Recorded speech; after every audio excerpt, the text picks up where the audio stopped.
माता की भारत माता की नरेंद्र मोदी डॉक्टर हेमंत विश्व शर्मा दिलीप शइकिया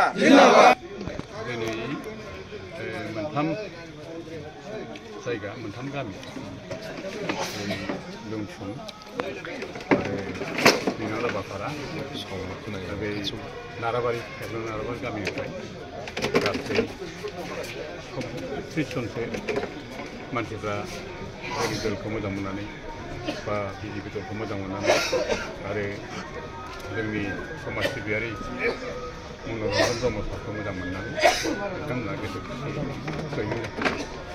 बिसोरो गुबुन दलनिफ्राय फैदों आरो दा दतमा समष्टि हिसाबै बिजेपि दलनिफ्राय ओरैनो बेसेबां साखाफारा जानानै दं बेथ' जथेस्थ' जाबाय दा जोङो जेरावखि थाङा बुंनो थाङोब्ला दैलि जयनिं दा जागासिनो दङ आरो दतमानि फैगौ समाव जोङो 30,000 25-30,000 भटजों जों देरहागोन। Thank you. फरायसाफोरनि थाखाय मोनसे फोसावथाय सोलोंथाइ बोसोर 2025-26 नि फरायसाफोरनि थाखाय गोदानै मुं थिसननाय लानानै फैदों रुनिकाटानि UN एकाडेमिया। चिरां जिल्लानि रुनिकाटायाव थानाय UN एकाडेमिया देग्लायनिफ्राय HS फार्स्ट इयारनि सोलोंथाइ होनायखौ जागायबाय। बे एकाडेमियाव 11 थाखोनि आर्ट्स स्ट्रिमनि गोदानै मुं थिसननायखौ दासान्दि लागासिनो दं। रोंगौथि गोनां फोरोंगिरिनि फोरोंथाय होनाय आरो गुन गोनां सोलोंथाइ होनायजों लोगोसे हौवासा आरो हिन्जावसाफोरनि थाखाय आलादायै साखोन-सिखोनै हस्टेलनि खाबुबो दं।